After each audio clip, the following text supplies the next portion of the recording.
Okay Rama నువ్వు Rama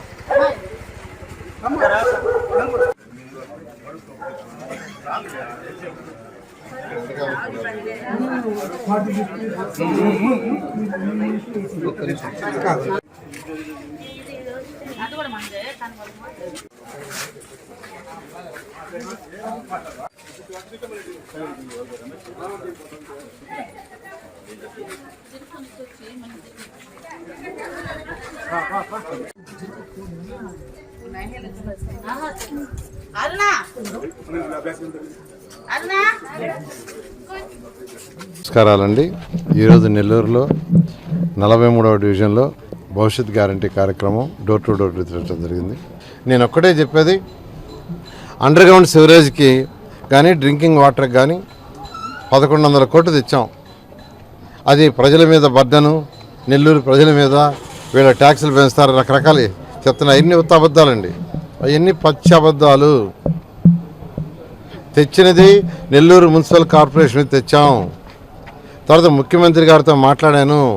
sir, నెల్లూరులో ఉన్న సిటీలో ఉన్న ప్రజలకి దాన్ని కట్టే పరిస్థితి లేదు. ట్యాక్సులు మన గవర్నమెంట్ పెంచడంలా వచ్చే రెవెన్యూతో దాన్ని తీర్చలేము. కాబట్టి రాష్ట్ర ప్రభుత్వానికి బదిలీ చేయండి అంటే వెంటనే క్యాబినెట్లో పెట్టి రాష్ట్ర ప్రభుత్వ బడ్జెట్లో అప్రూవ్ చేయించారు. అంటే రాష్ట్ర ప్రభుత్వం మార్చిలో పెట్టే బడ్జెట్లో దాన్ని కలెక్ట్ చేస్తారు. ఆ విధంగా క్యాబినెట్లో అప్రూవ్ చేయించాను. కానీ కొందరు నాయకులు, ఇప్పుడు వచ్చిన నాయకులు ఏదేదో వాట్సాప్లు చేస్తున్నారు. ఎవరు నమ్మొద్దండి. ఏదేదో వాట్సాప్ చేస్తున్నారు, ఎవరు నమ్మొద్దు. అది రాష్ట్ర ప్రభుత్వం కట్టాలి, నెల్లూరు మున్సిపల్ కార్పొరేషన్ కాదు. అది క్యాబినెట్లో అప్రూవ్ చేశాం.